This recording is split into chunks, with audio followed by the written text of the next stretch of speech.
জামাতের আমিরের কি কোনো ভুল নেই? তাহলে জামাতের নেতারা, জামাতের লোকেরা কেন সেই ভুল স্বীকার করে না? সাম্প্রতিক সময় বিদেশিকে জড়িয়ে ধরা অথবা ছোট ছোট বাচ্চাদেরকে ভালোবাসার নিদর্শন স্বরূপ চুমু দেওয়া ইত্যাদি নিয়ে তো প্রচুর বিতর্ক হচ্ছে। দেখুন, জামাতের আমিরের ভুল নেই এটা কে বলেছে? জামাতের আমির নিজেও বলে যে আমার যদি কোনো ভুল ত্রুটি কোরআন সুন্নাহর আলোকে ধরা পড়ে, আপনারা আমাকে ইসলাহ করবেন, আমি সংশোধন হয়ে যাব।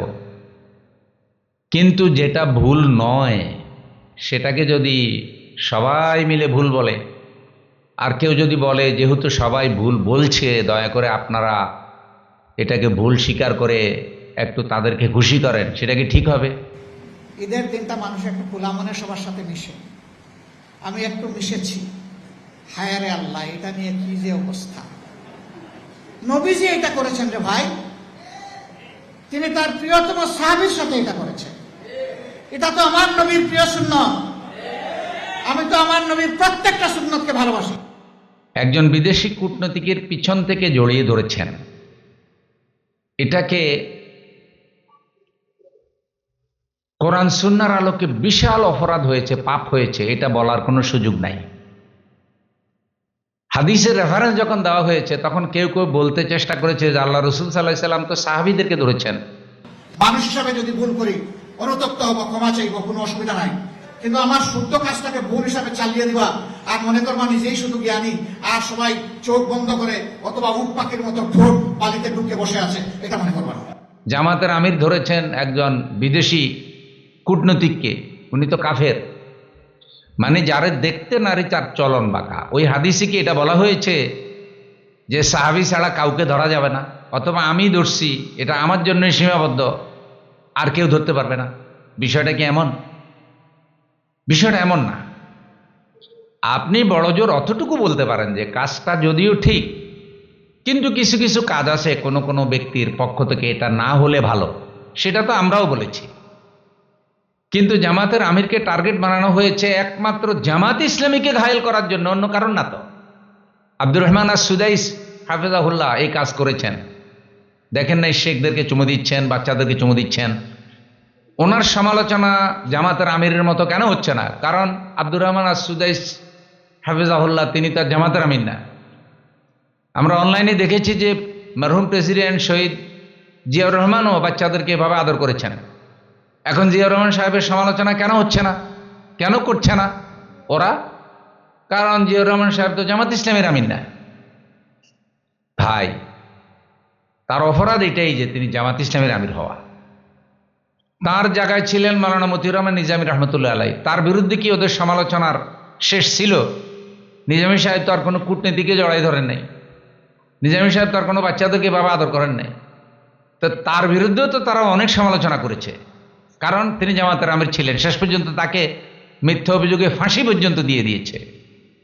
প্রফেসর গোলাম আজম রহমতুল্লাহ আলাই, যিনি সারা জীবন পর্দা প্রথা অনুসরণ করার চেষ্টা করেছেন এবং নেকামল তাকওয়া ফরজগারের দিক থেকে যে তিনি অনেক উঁচু মানের মুসলমান ছিলেন, এটা বহু আলেমরাও জানেন। অথচ তাকে বলা হচ্ছে তিনি নাকি 2 লক্ষ মা বোনের ইজ্জত নষ্ট করেছেন, এগুলি বলা হয়েছে। তো তিনি যদি জামাতের আমির না হতেন, ডাক্তার শফিকুর রহমান, তাহলে কিন্তু এগুলি এত সমালোচনা হতো না। বাচ্চাদের চুমো দেওয়ার ক্ষেত্রে বলি, এটি ভালোবাসার নিদর্শন। হাদিসে প্রমাণ আছে, বিভিন্ন হাদিসে বিভিন্ন রকম আছে। কোনো কোনো বাবা তাদের বাচ্চাদেরকে আদর করেছে। তো এখন ভালোবাসার নিদর্শন স্বরূপ তিনি যেটা করেছেন সেটার কোরআন সুন্নাহর আলোকে হারাম কবিরা গুনাহ করেছেন, এটা বলার সুযোগ নাই তো, কারণ তার অন্তরের খবর তো আমরা জানি না। এখন আপনি তাকে অতটুকু বলতে পারেন যে দেখেন, যদিও কাজটা সুন্নাহ বা ভালো, আমাদের দেশে হয়তো কেউ কেউ এটা ভালোভাবে নেয় না, অতএব যেটা মানুষের মধ্যে ফিতনা সৃষ্টি করে সেটা জায়েজ হলেও এড়িয়ে যেতে পারলে ভালো, অতটুকু বলতে পারেন। কিন্তু আপনি ওনাকে যে ভাষা ব্যবহার করছেন এবং ওনার শানে যে সমস্ত অসৌজন্যমূলক কথা বলছেন, ষড়যন্ত্রকারীরা, মিথ্যাচারকারীরা, অপবাদকারীরা, তারা কি আল্লাহর কাছে এটা জবাব দিতে হবে না? উনি একজন বয়স্ক মুরব্বী, উনি জাতীয় পর্যায়ের একজন নেতা, উনি নম্রভদ্র, উনি সহনশীল, উনি শালীন, উনি এদেশের দুর্নীতির বিরুদ্ধে চ্যালেঞ্জ ঘোষণাকারী একজন ব্যক্তি, সন্ত্রাস চাঁদাবাজদের বিরুদ্ধে। দেশ গঠনে ওনার যে অবদান, দেশের বিভিন্ন প্রাকৃতিক দুর্যোগে উনি যেভাবে এগিয়ে গিয়েছেন, এ ধরনের একজন লিডারের বিরুদ্ধে যেই সব লোকেরা এইসব অশালীন কথা বলছে, ওদের অবস্থান কোথায় দেশবাসী তা জানে। অতএব জামায়াতের আমিরের কোনো ভুল নাই, বিষয়টা এমন না। যেটা গ্রহণযোগ্য ভুল, সম্মানের সহিত যৌক্তিকভাবে কোরআন সুন্নাহর আলোকে প্রমাণ হলে সেটা সংশোধন হবে। কিন্তু যেটা ভুল নয়, মিথ্যাচার করবে, অপবাদ দিবে, অপব্যাখ্যা করবে, সেটাকে ভুল স্বীকার করতে হবে। কেন করতে হবে এটা?